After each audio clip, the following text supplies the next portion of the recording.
আসসালামু আলাইকুম। Pen writing একাডেমির পক্ষ থেকে আপনাদের সকলকে স্বাগতম জানাচ্ছি। আজকে আমাদের অ্যাসাইনমেন্টের বিষয় হচ্ছে নবম শ্রেণীর বায়োলজি বিষয় নিয়ে। সেই নবম শ্রেণীর বায়োলজি বিষয়ের অ্যাসাইনমেন্টটা আমরা কিভাবে করব, কিভাবে সুন্দর করে অ্যাসাইনমেন্ট করতে পারি, চলো এবার আমরা সেটা দেখে নিই। তো আমাদের নবম শ্রেণীর অ্যাসাইনমেন্টটা ছিল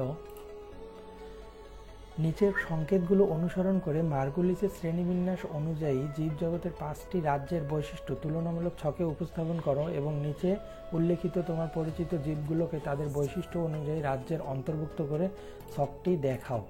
অর্থাৎ আমাদের মার্গুলিসের শ্রেণীবিন্যাস অনুযায়ী জীবজগতের যে 5টি রাজ্য আসে, সেই 5টি রাজ্য আমাদেরকে নির্বাচন করতে হবে। সেই নির্বাচন কিসের উপরে করতে হবে? এই যে কোষের প্রকৃতি ও সংখ্যা, নিউক্লিয়াসের গঠন, সাইটোপ্লাজমীয় অঙ্গাণুসমূহ, কোষ বিভাজন, খাদ্যাভ্যাস, জনন পদ্ধতি, ভ্রূণ গঠন, এইগুলো বৈশিষ্ট্য প্রত্যেকটা রাজ্যের আমাদের দেখাতে হবে।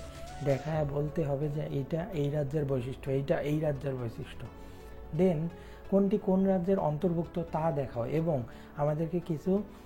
আমাদেরকে এখানে কিছু প্রাণী, কিছু গাছ এগুলো দিয়ে দিয়েছে, সেগুলো থেকে আমাদেরকে আইডেন্টিফাই করতে হবে যে কোনটা কোন রাজ্যের অন্তর্ভুক্ত। তো চলো আমরা অ্যাসাইনমেন্টটা শুরু করে দিই। তো দেখো, আমরা অ্যাসাইনমেন্টটা এইভাবে করার চেষ্টা করব। বাম পাশে রাখবো বৈশিষ্ট্য সমূহ, অর্থাৎ প্রত্যেকটা রাজ্যের বৈশিষ্ট্য আমাদের থাকবে বাম পাশে। দেন মনেরার বৈশিষ্ট্য লিখব, প্রোটিস্টার বৈশিষ্ট্য লিখব, ফানজাই, প্লান্টি, অ্যানিমেলিয়া, এভাবে প্রত্যেকটার বৈশিষ্ট্য আমরা লিখব। এবং বৈশিষ্ট্যগুলো কিসের উপর ভিত্তি করে হবে? আমাদের অ্যাসাইনমেন্টে যে কাজগুলো আছে সেগুলোর উপর ভিত্তি করে হবে। যেমন প্রথমে আমাদের বলছে কি, কোষের প্রকৃতি ও সংখ্যা, অর্থাৎ কোষের প্রকৃতি ও সংখ্যার উপর ভিত্তি করে আমাদের কোনটা রাজ্যের বৈশিষ্ট্য কি সেটা আমাদের দেখতে হবে। তো কোষের প্রকৃতি ও সংখ্যার উপর ভিত্তি করে দেখো, মনেরা রাজ্য হচ্ছে এরা এককোষী, ফিলামেন্টাস এবং কলোনিয়াল, অর্থাৎ এরা এককোষী। এরা এককোষী এবং বহুকোষী, অর্থাৎ এরা এককোষীয় হইতে পারে, বহুকোষীয় হতে পারে। ফানজাই এককোষী অথবা মাইসেলিয়াম দিয়ে গঠিত। প্লান্টি এরা বহুকোষী এবং অ্যানিমেলিয়া এরা বহুকোষী। দেন আমরা যদি নিউক্লিয়াসের গঠনের উপর ভিত্তি করি তাহলে দেখব নিউক্লিয়াসে ক্রোমাটিন বস্তু থাকে, কিন্তু এখানে নিউক্লিয়াস হবে না, এখানে হবে কত নিউক্লিওলাস ও নিউক্লিয় পর্দা নেই। দেন নিউক্লিয়াসে ক্রোমাটিন বস্তু থাকে, নিউক্লিয়ার দ্বারা পর্দা আবৃত এবং নিউক্লিওলাস থাকে। নিউক্লিয়াসে ক্রোমাটিন বস্তু থাকে, নিউক্লিয়ার পর্দা আবৃত এবং নিউক্লিওলাস থাকে। এখানে হবে কি, নিউক্লিয়াসে ক্রোমাটিন বস্তু থাকে, নিউক্লিয়ার পর্দা আবৃত এবং নিউক্লিওলাস থাকে, সেম বৈশিষ্ট্য। দেন নিউক্লিয়াসে ক্রোমাটিন বস্তু থাকে, নিউক্লিয়ার পর্দা আবৃত এবং নিউক্লিওলাস থাকে। এখন আমরা দেখব সাইটোপ্লাজমীয় অঙ্গাণুর বৈশিষ্ট্য। সাইটোপ্লাজমীয় অঙ্গাণুর বৈশিষ্ট্য হচ্ছে এদের কোষে প্লাস্টিড মাইটোকন্ড্রিয়া, এটা হবে মাইটোকন্ড্রিয়া। এন্ডোপ্লাজমিক জালিকা নেই, কিন্তু রাইবোজোম আছে।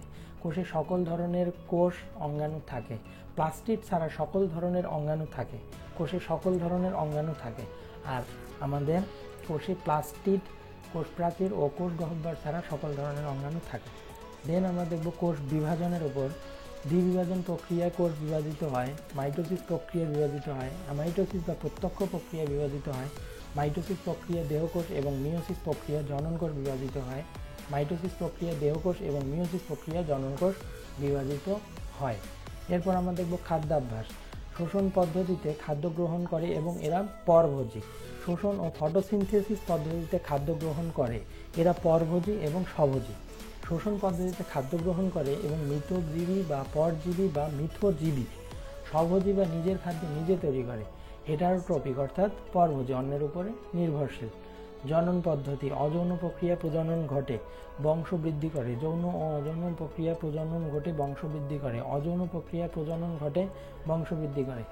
এটা যৌন প্রক্রিয়া প্রজনন ঘটে, বংশ বৃদ্ধি করে এবং যৌন প্রক্রিয়া প্রজনন ঘটে।